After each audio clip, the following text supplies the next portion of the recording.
Practical English Podcast. Welcome back to Practical English Podcasts. Today, we're tackling a situation almost everyone faces at work, dealing with a difficult coworker.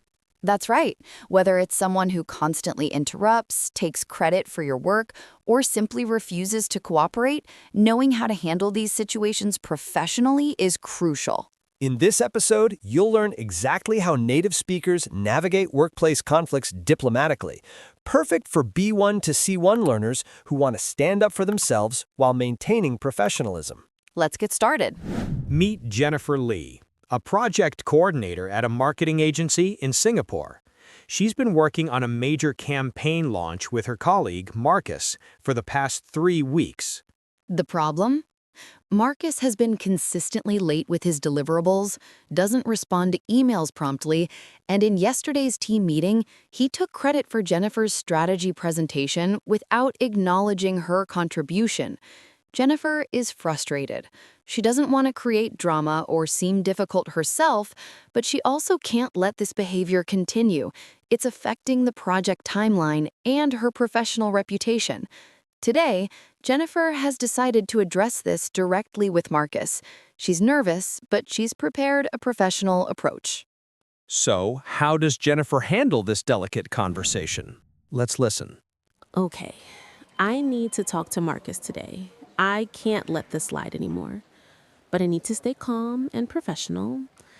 Let me think about how to phrase this. I'll start by focusing on the project impact, not making it personal. Facts, not emotions. And I'll suggest solutions, not just complain. Hey, Marcus, do you have a few minutes? I'd like to discuss the campaign project. Sure. What's up? I wanted to touch base about our collaboration on this project. I've noticed we've been running into some challenges with the timeline, and I think it would be helpful if we could align on expectations. Jennifer said, I wanted to touch base about our collaboration. Touch base is a professional way to say discuss or check in. It sounds less confrontational than we need to talk, which can put people on the defensive. Example, let's touch base about the budget next week. Back to the conversation. Okay, what kind of challenges? Well, for example, the content drafts for the social media campaign were due last Friday, but I'm still waiting for them. This puts us behind schedule because I can't move forward with the design phase until I have the copy. Oh, yeah. I've been swamped with other projects. I'll get to it soon. I completely understand that everyone has multiple priorities. However, when deadlines are missed without communication, it creates a ripple effect for the entire team. Moving forward, could you let me know in advance if you need more time? That way, we could adjust the schedule accordingly. I understand X. However, Y creates a problem. Moving forward, could you Z? This is the perfect formula for addressing difficult behavior. You acknowledge their perspective, explain the impact, then propose a solution. It's assertive but not aggressive. Example. I understand you're busy. However, missing meetings affects the whole team. Moving forward, could you send a quick message if you can't attend? Let's continue. Yeah, I guess I could do that. Anything else? Actually, yes. There's one more thing I wanted to address. In yesterday's meeting with the client, when you presented the strategy approach, that was actually based on the framework I developed last week. I mean, we're working as a team, right? It's all collaborative. Absolutely. And I value our collaboration. That being said, I think it's important that we give credit where it's due. When specific ideas or frameworks come from individual team members, acknowledging that contribution helps maintain trust and transparency. I wasn't trying to take credit. I just thought it was our shared work. I appreciate that clarification. In the future, perhaps we could be more explicit about who's leading which aspects of the project. For instance, I could say, Marcus developed the content calendar, and you could say, Jennifer created the strategy framework. Does that sound reasonable? Does that sound reasonable? Is a brilliant closing question. It invites agreement without being demanding. You're giving the other person a chance to accept your proposal while making it hard for them to say no to something reasonable. Example, I propose we split the workload equally. Does that sound reasonable?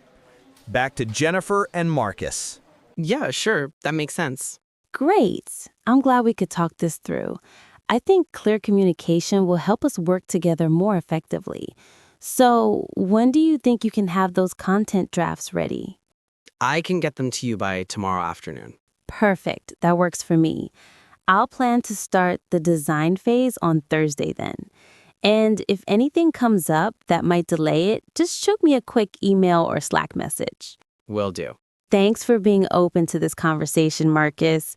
I think this will really help us deliver a stronger campaign. Yeah, no problem. I finally talked to Marcus about the project issues. How did it go? Better than I expected. I was nervous, but I stayed focused on solutions rather than complaints. I think he understood where I was coming from.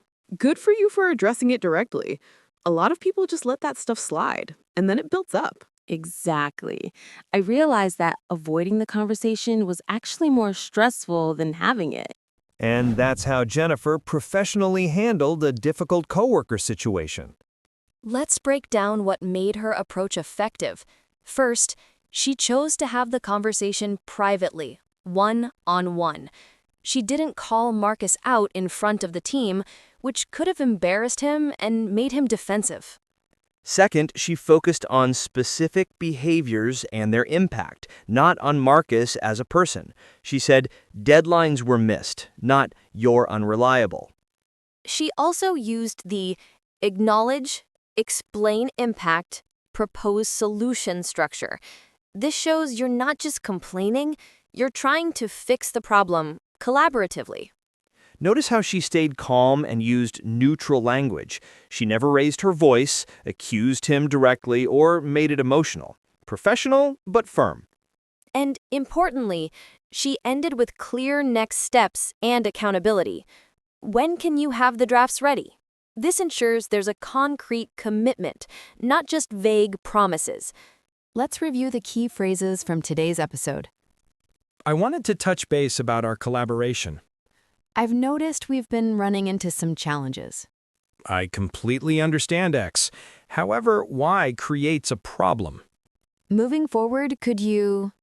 I think it's important that we give credit where it's due. Does that sound reasonable? I'm glad we could talk this through. Thanks for being open to this conversation. Practice these phrases. They'll help you handle difficult workplace situations with confidence and professionalism. Great job following along. If you want more real-life English conversations for challenging workplace situations, check out the next episode. Thanks for listening, and we'll see you next time on Practical English Podcast.